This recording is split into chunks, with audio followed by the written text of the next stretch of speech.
Welcome to the Teach the Geek podcast, where engineer and author Neil Thompson talks with STEM professionals about public speaking, a struggle for many of us. Whether you're a novice public speaker or a proficient one, you can always pick up tips on how to improve. Here's your host, Neil Thompson. Hey everybody, Neil Thompson from Teach the Geek here. I work with technical professionals so they can present more effectively, especially in front of non-technical audiences. And you can learn more about that at teachthegeek.com. Again, that's teachthegeek.com. This is going to be a solo episode today, and I wanted to talk about 3 things that I wish I had known, or at least done better when I first started giving presentations. I mentioned in previous episodes that I worked as an engineer in the medical device industry for a number of years. And at least with my second job, I had to give presentations in front of senior management on a monthly basis. And I was talking about project status and giving them updates on that. Those first few presentations I gave were, well, rough at best. And I certainly learned what I needed. I certainly learned that what I was doing wasn't what I should be doing. And I got the message eventually that I should improve my presentation skills when my project got canceled.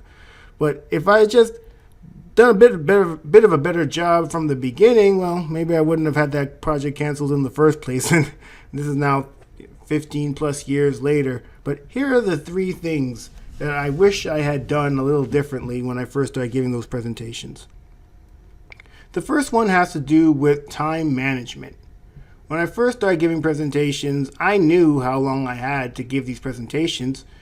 The way it was set up is with these project status updates is each project lead, and I was one of the project leads, had 15 minutes to give a presentation. And this was a full day affair. So all the senior level people, senior management types were in the conference room. And when one by one, each project lead would come into the room and give their project status update. And they had 15 minutes to do it. So that's 15 minutes per project. So if you only had one project, well, then you had 15 minutes. If you had more, well, you had more time. At the time, I was a project lead for only one project, so I had 15 minutes.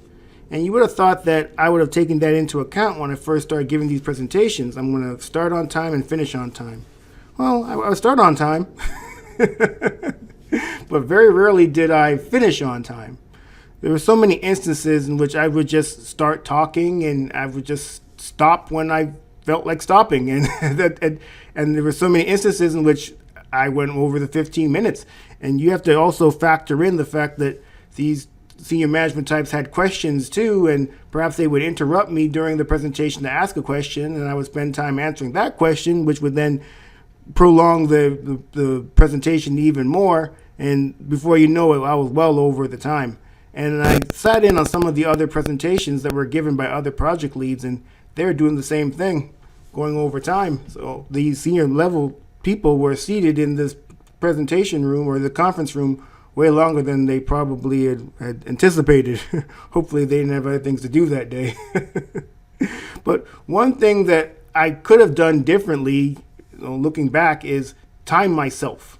Certainly I could have timed myself practicing the presentation, but I'm even talking about timing myself during the presentation, and that's definitely something that I do now. It's not uncommon for me to have my phone set to my timer, and every now and then I'm looking at the time. Where am I at? If I have 15 minutes to give the presentation, and I'm at 7 minutes or 7.5 minutes, am I at least halfway through the presentation? And if not, well, you better get it going to make sure that you finish within the 15 minutes. And I do this for virtual or in-person presentations, so I don't care if people are put off by the fact that I'm looking at the timer, because I value their time, and I value the fact that they're seated in this presentation listening to me speak. So I'm definitely trying to make sure that I finish within time. So that's definitely something that I took away from the presentations that I gave, at least initially when I started at giving these presentations, and what I would do better. That's one of the tips. Number 2. Fillers. I had no clue that I used as many fillers as I did. And I only found this out quite a bit of time later. I would listen to myself in recordings, and I would then get the transcript of those audio recordings and count the number of fillers I used. When I first started giving presentations, I didn't do that at all. As I said, I would get up there and start speaking and finish when I finished. But after some time listening to myself give these presentations and reading the audio transcript, turns out I used the word well quite a lot. I start a lot of my sentences with well. And in so many instances, there was no reason to use that word well. And another word I used to use a lot was actually. Actually, all over the place. And in so many instances, again, there was no need for me to use that word at all. And I would not have even known that I was using these words as often as I was if I hadn't eventually went to the transcript and looked at the words well and actually and the number of times I used them within a 15-minute presentation. It was ridiculous. So certainly, if I was to go back in time, I would have started reading the transcripts earlier, recording myself earlier, getting those audio transcripts, and searching for those filler words. Because a lot of times these filler words, they can be rather distracting to people. And the more words you use, obviously, the longer the presentation will be. So if I can cut down on unnecessary words, well, I'm going to cut down on the time of the presentation as well. And I'll have more time to answer questions and possibly have what I really need in the presentation, as opposed to a bunch of filler words that aren't serving a purpose. So that's certainly something that I definitely got better at over time, and something I wish I had been more proficient at least more skilled at the beginning. And then the last one I want to mention is nonverbal communication. So much of what we communicate is nonverbal, and I find that when I give presentations, I don't do a whole lot of nonverbal communicating. It's all about the words and making sure that I communicate the right words, or the words that I mean to communicate.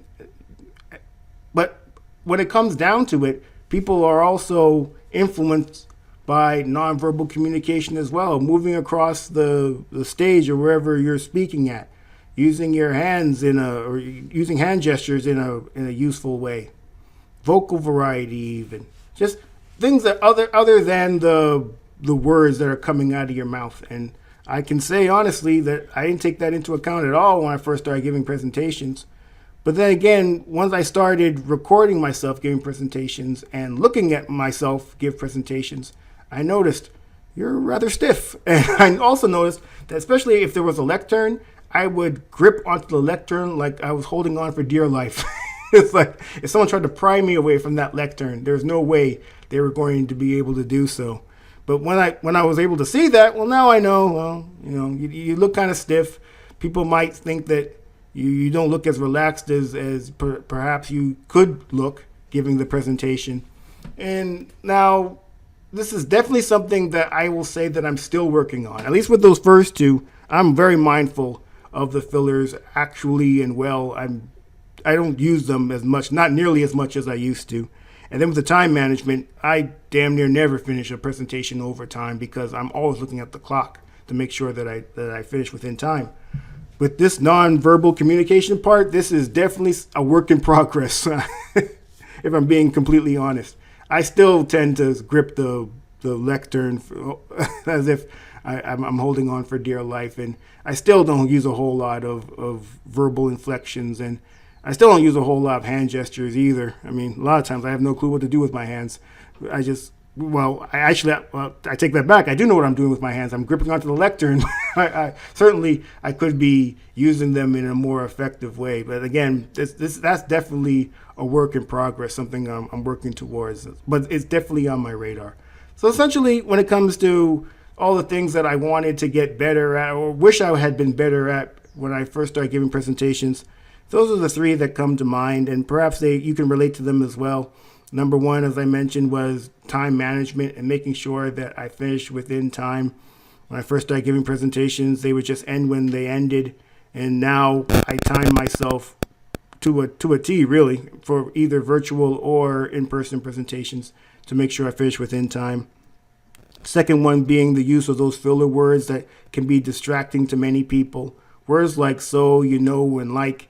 I don't tend to use those as much, but when it comes to well and actually, I noticed that I use those a whole lot. And I noticed that from looking at the audio transcripts of my presentations. And that's definitely something that I started doing with giving more presentations, is recording myself giving the presentation and then going through the presentation's audio transcript with a fine-tooth comb to see how many wells and actuallys I used, and trying to use less of them, or having the goal of using less of them with each subsequent presentation. And then this third one, well, it's still a work in progress, as I mentioned, but it's non-verbal communication. It's the use of a stage, moving around. It's using your hands to talk about to better convey what you're talking about. It's vocal variety. These are things that I didn't take into account when I first started giving presentations, and there are things that I'm still working on to take into account. Certainly, just standing at a lectern, frozen with your hands gripping the lectern, perhaps isn't the best way of conveying a relaxed state and giving a presentation in an effective way. And as I said, it's still a work in progress. So those are the three things. Perhaps, as I said, you can relate to them, and if so, please let me know, and also let me know what you're doing to get better with your presentations, and what you think you need to do to improve with your presentations. Again, my name is Neil Thompson. I am the founder of Teach the Geek. I work with technical professionals so they can present more effectively, especially in front of non-technical audiences. And you can learn more about that at teachthegeek.com. Again, that's teachthegeek.com. Until next time, take care and stay safe.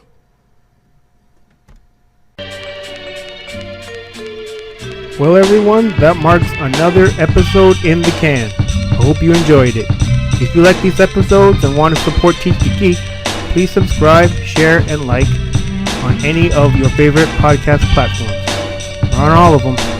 Also, if you prefer to watch the episodes, head on over to the YouTube channel at youtube.teachthegeek.com. Until next time.